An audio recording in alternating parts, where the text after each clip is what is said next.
ত্রিপুরার চা বাগান শ্রমিকদের দীর্ঘদিনের দাবি পূরণ করে রাজ্য সরকার দৈনিক মজুরি ১০৫ টাকা থেকে বাড়িয়ে ২০৪ টাকা করেছে।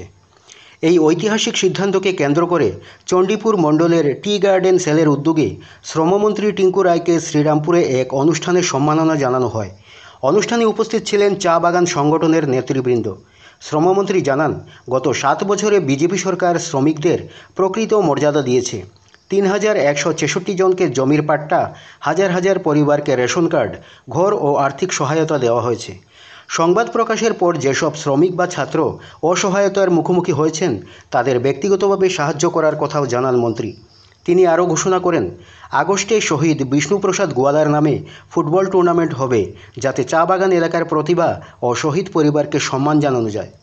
একজন সাংবাদিক বন্ধুরা আছেন আমার সামনে উপস্থিত। এখানে সাংবাদিক রয়েছেন আমাদের মাননীয় অনুপম পাল মহোদয়। উনি উনার একটা সাংবাদিকতা করতে গিয়ে উনি পত্রিকায় তুলে ধরেছিলেন যে আমাদের দেওড়াছড়া গ্রামের লক্ষণ ওরা প্রতিবন্ধী ছেলে, পড়াশোনায় ভালো, কিন্তু কোনো আর্থিক সাহায্য নেই, বাড়িতে কোনো ভাতা নেই। আমি নিজে গিয়ে সেই বাড়িতে প্রতি মাসে ৪,০০০ টাকা সে পাবে এবং তার পড়াশোনা চালিয়ে যাবে, সেই ছেলের শিক্ষার ব্যবস্থা করে দিয়েছি।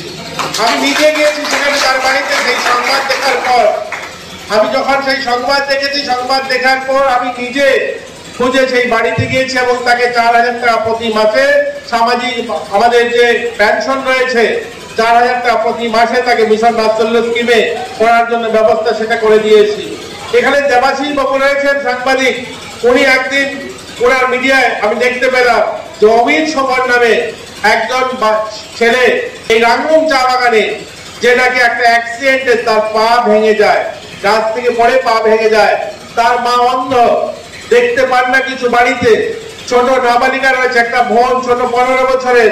ওই ১৫ বছরের মেয়েটা রোজগার করে ও মাকে লালন পালন করে এবং ভাইয়ের পা পচে যাচ্ছে, কেটে ফেলতে হবে, কেউ তাকে হসপিটালে নিয়ে যায়নি, হসপিটালে নিয়ে যাওয়ার ব্যবস্থা নেই, অর্থ নেই।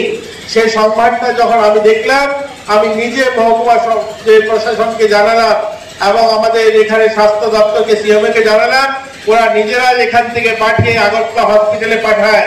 আমি জিবি হসপিটালে গিয়ে নিজে দাঁড়িয়ে তার চিকিৎসার ব্যবস্থা করিয়েছি। আর সুস্থভাবে বাড়িতে রয়েছে। আপনাদের মনুবালি চা বাগানে মিলে কাজ করতে গিয়ে গত বছর 2024 সালের শেষ দিকে একজন শ্রমিক মিলের মেশিনে পড়ে গিয়ে তার মৃত্যু হয়ে যায়। সেই মৃত্যু হওয়ার খবর পাওয়ার সঙ্গে সঙ্গে আমি ফ্যাক্টরির বয়লার্সের ইন্সপেক্টরকে পাঠাই এবং কথা বলি, নিজে ম্যানেজারের সঙ্গে কথা বলি, মালিক পক্ষের সঙ্গে কথা বলি, তাদের উপরে প্রেসার ক্রিয়েট করি এবং 3 মাসের মধ্যে ওই পরিবারকে 9,07,875 টাকা পাইয়ে দেওয়ার ব্যবস্থা করি সরকার থেকে। 9,07,875 টাকা ওই পরিবারকে পাইয়ে দিয়েছি। এগুলো এই 1-2 বছরে।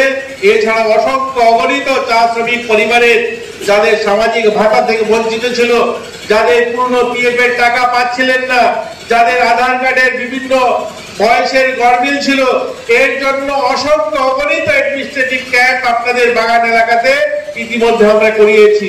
কয়েকদিন আগে মনুবেলিতে করিয়েছি, গোলকপুরে হয়েছে, রামরুগে হয়েছে। প্রত্যেকটা চা বাগানে একাধিকবার আমাদের মহকুমা প্রশাসনকে দিয়ে আমরা তাদেরকে অ্যাডমিনিস্ট্রেটিভ ক্যাম্প করিয়েছি। আমরা একবারও ভাবিনি তারা চা বাগানের শ্রমিক আর আমরা এই এলাকার উন্নয়ন হবে, ওই এলাকার মানুষ গরিব থাকবে। আমাদের একটাই লক্ষ্য, যারা আছে আমাদের এই এলাকাতে, আমাদের রাজ্যে যারা বসবাস করে, যে গরিব মানুষ, সকলের অধিকার রয়েছে সম্মানের সঙ্গে বাঁচার। প্রধানমন্ত্রীজি বলে আত্মনির্ভর সবাইকে করতে হবে। আত্মনির্ভর এর মানে এই নয় শুধু বিল্ডিং তৈরি করতে হবে। আত্মনির্ভর আত্মসম্মানের সঙ্গে বাঁচা, স্বাভিমানের সঙ্গে বাঁচা, এটাও আত্মনির্ভরতা। আমরা চাই আপনারা সম্মানের সঙ্গে বাঁচুন, মাথা উঁচু করে বাঁচুন। আপনাদের এখানে মাঝে মাঝে বাগান মালিক, বাগান